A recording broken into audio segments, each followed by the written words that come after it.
Tingnan niyo mga kapatid to. Akala ko sa lupa lang nabubuhay yung ano, sa mga kahoy at damo. Tingnan niyo mga kapatid to. Diba? Bato yan eh. Nabubuhay pala yung mga kahoy di sa ganyan, sa bato. Oh, yan, nakayakap sa batong malaki. Oh, tingnan mo sila. Oh, di ba? Bato, mga kapatid. Oh, kahit hindi ba may lupang konti doon. Pero ito talaga, walang kalupa-lupa yan. Oh. Yung nabubuhay sila dyan. Oh, tingnan nyo. Mga kapatid, di ba ito, medyo nakakaabot sa kanukuan. Pero buhangin din yung ilalim yan. Tingnan nyo mga kapatid, dito yung sapa eh.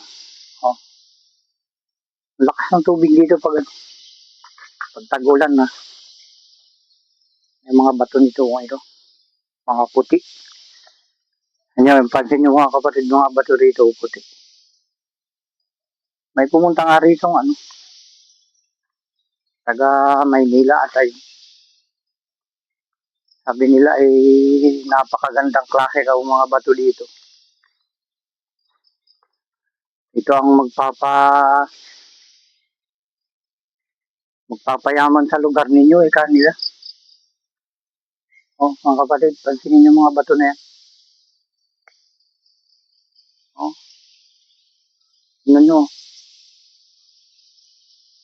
Mga puti. Diba?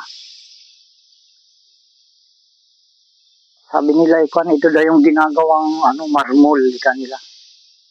Totoo ba? Kaya mga kapatid. Oh, madami ito.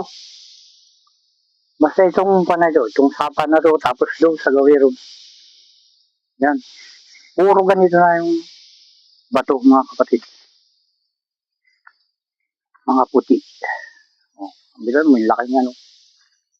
Oh, nandun.